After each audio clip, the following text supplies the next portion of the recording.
Hey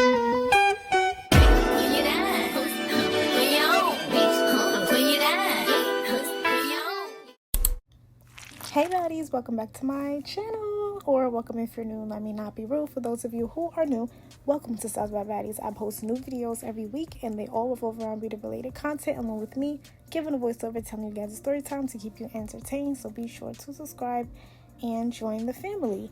If you want to be featured in any of my videos, email me your stories at stylesbybaddies20@gmail.com. So in today's video, I'll be giving a story time about the time my client tried to set me up.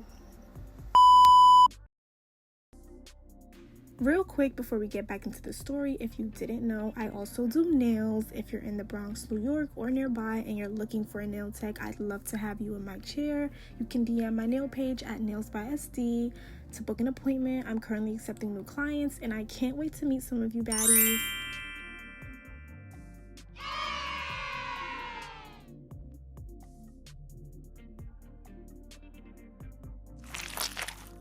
For a little context, I worked out of my own private salon suite. It wasn't one of those big salons with 10 stylists walking around. It was literally my own space.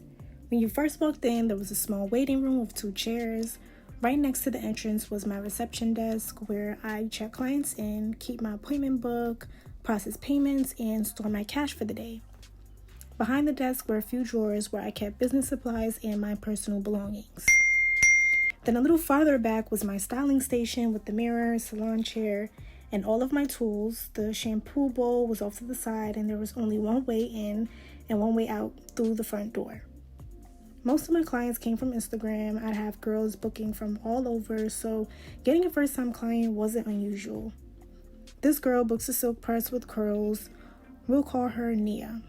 Right off the bat, she walks in really slowly, barely says hi, and immediately starts looking around. She's literally scanning the room. Her eyes went from the front door to the windows to the back hallway, then over to my reception desk.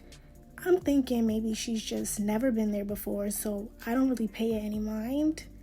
Then before she even sits down, she goes, "You work here by yourself?" I told her, "Yeah." She goes, "Oh, okay." A few minutes later, while I'm shampooing her hair, she asks, "Y'all got cameras in here?" So I pointed toward one of my security cameras and told her yes. She looked up at it for a second, almost like she was checking where it was pointed, then nodded and never brought it back up again. She kept asking questions that had absolutely nothing to do with her appointment, and she never actually answered why she wanted to know. At one point she asked, "So after me, you're done for the day?" Now that's when I lied. I don't know why, but something in my spirit told me not to answer honestly. I said, "No, I have another client coming in about 20 minutes. Mind you, I didn't, but I didn't want her to think that I'd be alone. Immediately after I said that, she looked disappointed, like she was expecting a different answer. Then maybe 20 minutes later, her phone rings. She declines it. 2 minutes later, it rings again. She declines it again. She starts texting really fast. I'm standing behind her doing her hair so I can see her reflection in the mirror. And I couldn't tell who she was communicating with on her phone because she had a privacy screen protector, which made it really hard for me to see. She's not even looking at herself. She's looking past me in the mirror, almost like she's waiting for somebody. Anyways, the appointment finally finishes. Hair came out beautiful. She loves the hair. She's taking selfies, making videos, hyping me up, talking about, "Girl, I'm definitely coming back." Now it's time to pay. And everything changes. This girl starts putting on the performance of a lifetime. She's digging through her purse, moving stuff around, checking every little pocket, zipping and unzipping compartments, even turning the bag upside down like she's expecting a wallet to magically fall out. I'm just standing there, just watching. Y'all know that fake looking for your money routine when somebody dragged out for way longer than they need to? Yeah, it was given that. Because if you genuinely forgot your wallet, you usually know within a few seconds. This went on for almost a full minute. The more she kept searching, the more I was thinking, "Girl, you already know you don't have it." It honestly felt like she was buying time more than she was looking for money. Then she's like, "Oh my gosh, I think I left my wallet in the car. "You don't mind if I run outside real quick, right?" I said, "That's fine, but your phone and purse can stay here." Immediately, she grabs both, which caught my attention because if you're just running to your car, why are you trying to take everything? Then she slowly walks towards the salon door, but instead of opening it, she stands there, looking through the glass, not leaving, just staring outside. Then she turns around and asks me, "So, nobody else is coming?" Now, that was the second time she'd asked me that, so I'm irritated at this point because why are you so concerned about my schedule? Pay me and go home. So I finally look at her and said, "Listen, I don't know what type of game you're playing or what you have planned, but I need to be paid before you leave. However you're going to do it, figure it out. I'm not letting you walk out of here without paying." She got quiet for a second, then all of a sudden she goes, "Well, my friend is actually on her way now. She can bring me the money." I just stared at her because now this was the third different story. First, the wallet was at home, then it was supposedly in the car. Now there's magically a friend on her way with the money. Nothing she was saying was adding up anymore. She lets me know that the friend is now 30 minutes away, so I told her that was fine, but until payment was handled, we were staying right where we were. I locked the salon door because I wasn't about to have somebody walk out on me after I just finished an entire appointment without being paid. She just kept checking her phone, texting, looking toward the front door every few seconds. Then maybe 5 minutes later, I hear someone trying the door. So I unlock it because I'm thinking it's either my next client showing up early or maybe someone looking to book a walk-in.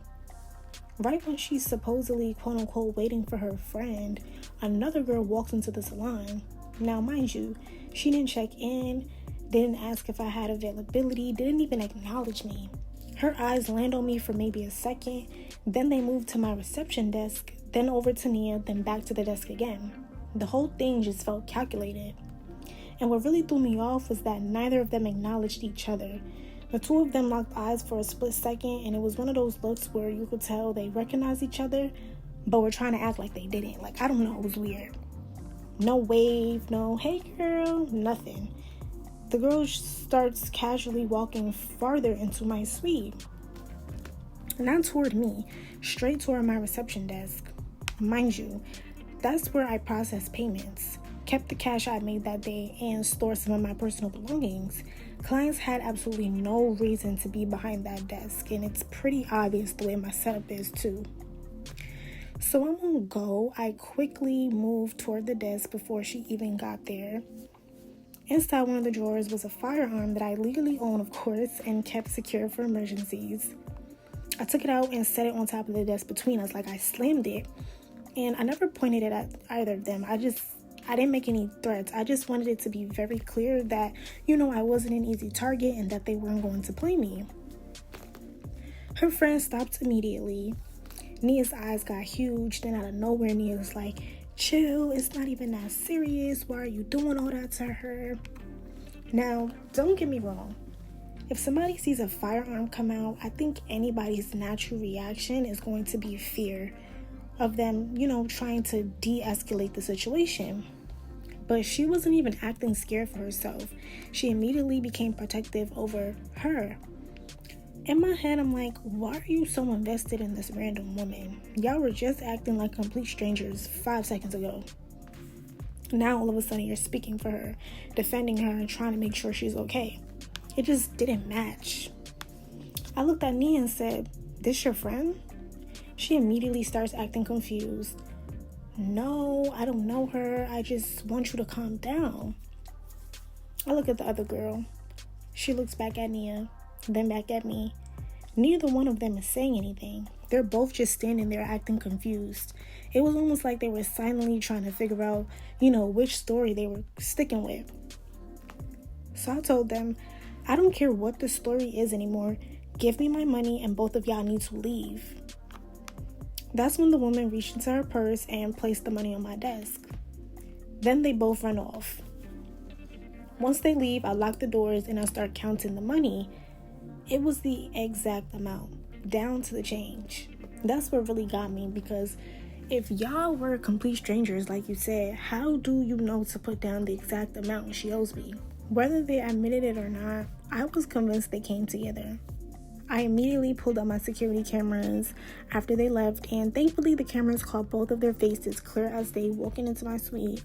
I ended up posting images from the footage onto my social media on my hair page with the warning to be careful if either of them try booking with, other stylists. And I didn't file a police report because honestly, at the time, I was scared. And I wasn't operating the way I should have been from a business standpoint. And I was worried that bringing law enforcement into the situation could end up creating bigger problems for me, given that I wasn't even licensed at the time. So what I did do was completely change the way I ran my business. After that day, every new client had to book through, a website instead of just DMing me. And I also required clients to provide identification before their appointment so I knew exactly who I was meeting. That's the end to this story. First of all, I'm so glad you're okay because that situation could have ended very differently.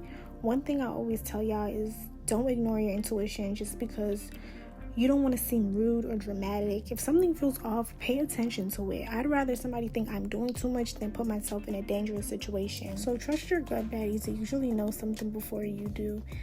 If you've ever dealt with a situation like this, let me know in the comments or in my email, of course. I'd love to hear how you handled it. And baddies, don't forget to like, comment, and subscribe for more stories. Bye, baddies. See you in the next video.